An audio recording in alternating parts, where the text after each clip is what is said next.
Welcome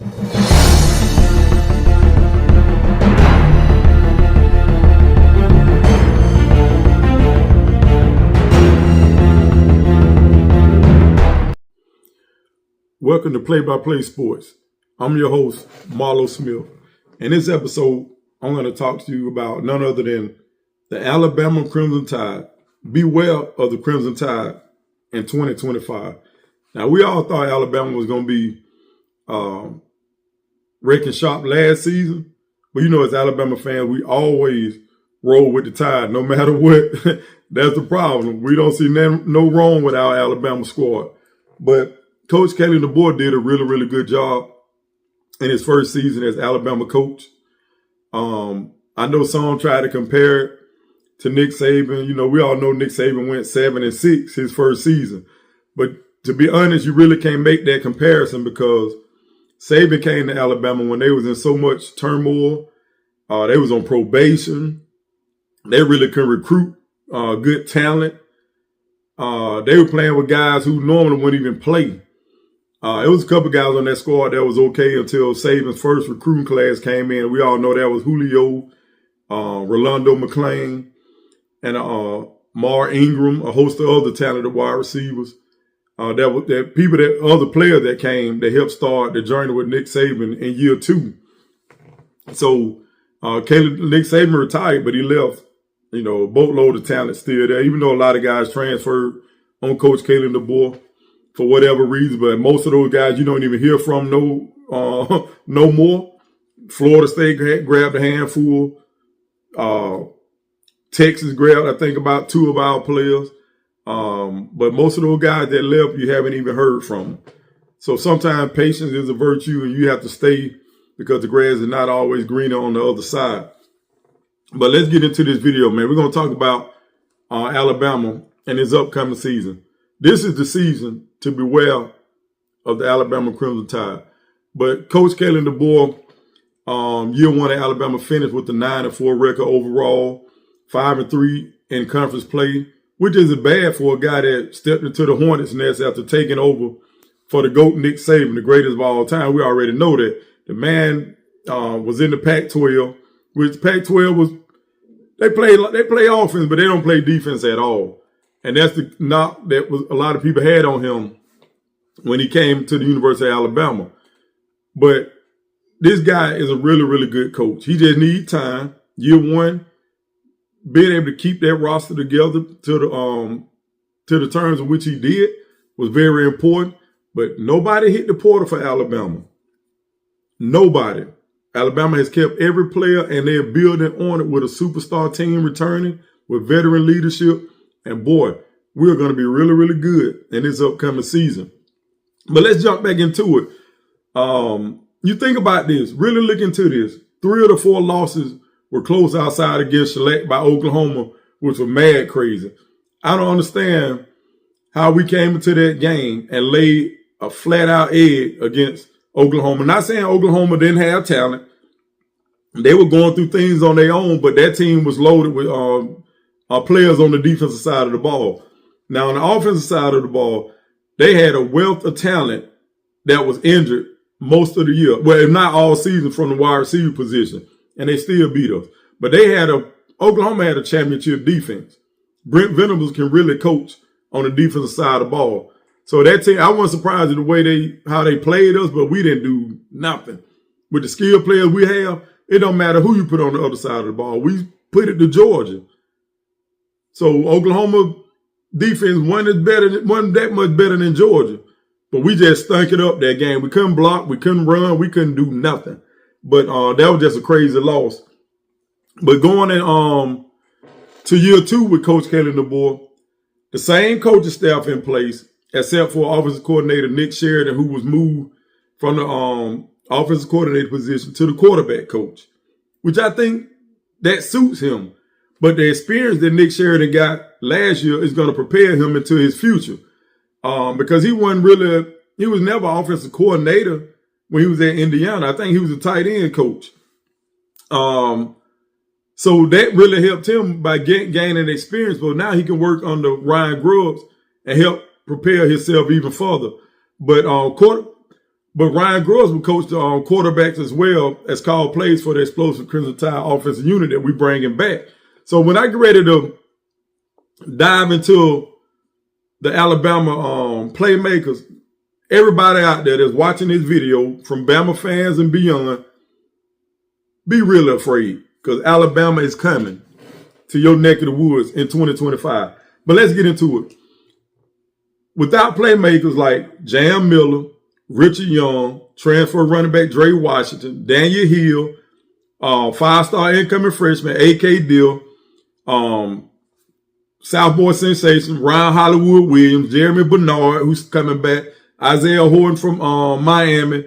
Then we got superstar Jalen Hale and a host of young, hungry playmakers ready to shine for the University of Alabama on the offensive side of the ball. But offensive coordinator Ryan Grubbs is a strategic play caller who knows how to attack defenses. He's very creative in how he gets the ball to his playmakers, and that's what we need. We were forcing things last season, but Ryan Grubbs has he does a really, really good job of being strategic on how and who he gets the ball to, and he knows the skill set of all our playmakers. And we need to be able to get the ball into the playmaker's hand, not allow the quarterback to do all the work. You're the quarterback for a reason. Spin that rock, get it to the playmakers.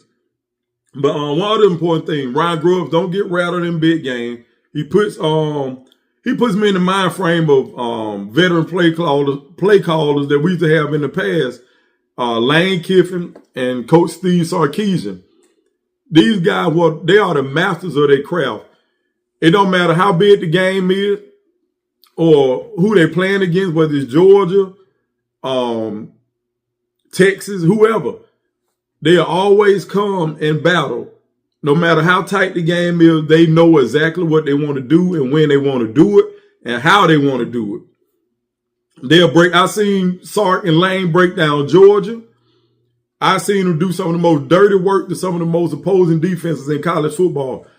Sark did a number on Ohio State back a couple years ago in 2020 when Ohio State got blew out by Alabama. You saw the weapons that Alabama had. They just ran all over Ohio State. And most of the teams during that season.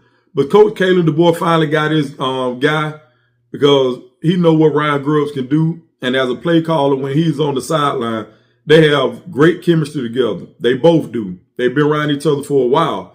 But with the big-time road game kicking off against none other than the Florida State Seminoles at Doak Campbell Stadium in Tallahassee, Florida, that's going to be a big-time game. One to watch out for. We're on the road, hostile environment.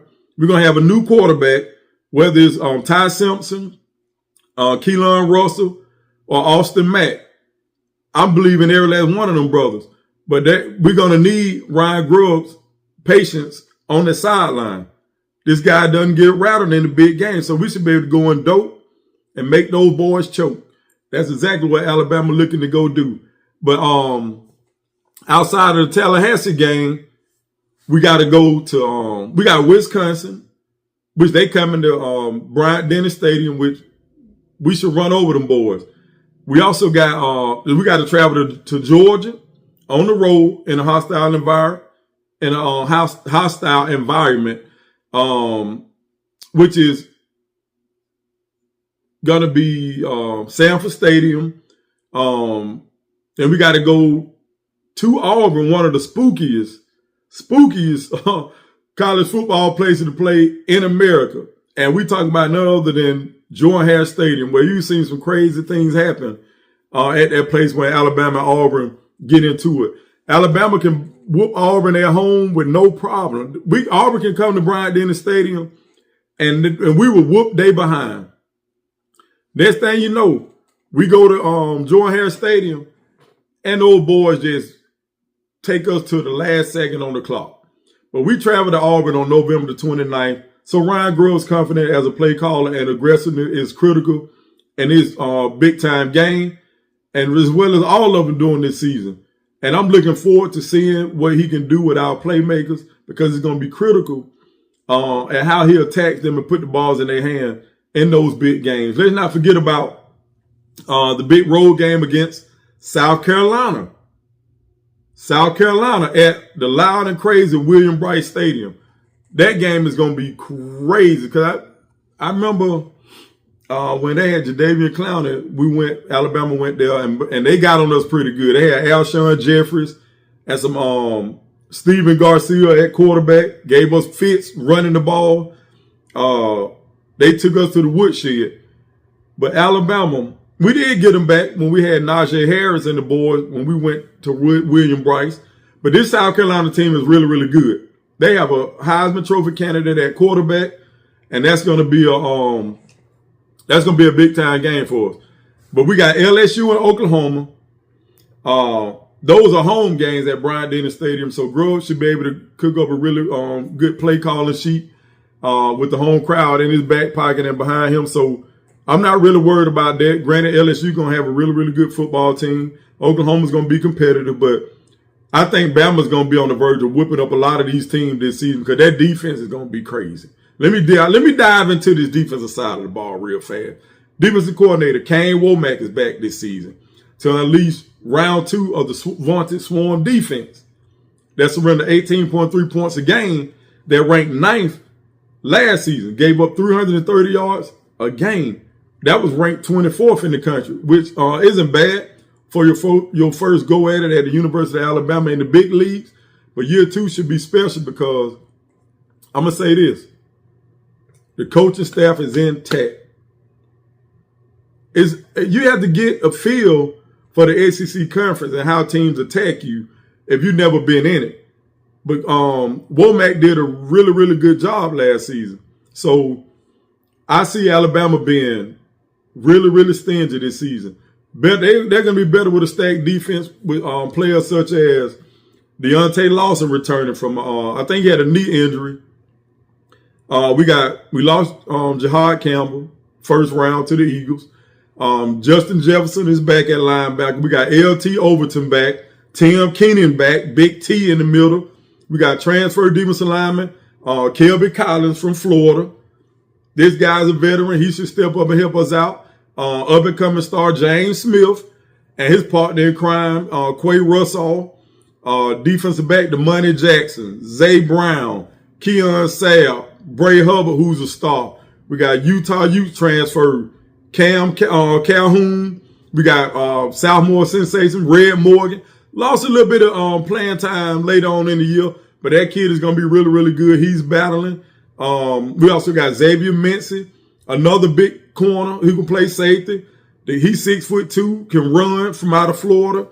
Should have a more of a footprint on that defense this season. We got Deshaun Jones, former transfer from Wake Forest. Don't forget about him. And we also got Dre Kirkpatrick. His father is a legend at the University of Alabama. And let's not forget about this kid. Everybody, I know some people probably say, Lo, don't forget about some of these other guys. But let's not forget about one true freshman cornerback who made a lot of noise this spring. Is none other than Dejon Lee. This kid is 6'4". I mean, long range, speedy corner with mad skills. Had a really, really good spring. So you can imagine that when Bama defense step on that field week 1 against Florida State, that kid is going to be on the football field for the University of Alabama and Coach Womack's defense, Swarm defense. And he is going to do some really, really big things. Alabama secondary is going to be stingy. I'm telling you right now, you can say what you want to say. I wouldn't be surprised. We go in Athens. We shut down all that. We go to Doak Campbell Stadium at Florida State, and we shut down all that. We are loaded across the board. Defensive line, linebackers. The chemistry is going to be great. Secondary is deep. Alabama is going to be a problem in this upcoming season. I don't want to hear what none of y'all got to say, especially if you against Alabama. But, man, trust the process. Let God do his thing. Love y'all. Thank y'all for tuning in to Play by Play Sports. Make sure y'all like, subscribe, and share this channel. Like, subscribe, and share this channel. Now, some of my old subscribers may come across this video. This is my new channel, Play by Play Sports, man. I've been at this for a minute. I'm back in it. I'm motivated. I'm ready to do big things. Thank y'all for tuning in to Play by Play Sports Show. Your host again is Marlo Smith. I see you when I see you. I'm out. Peace.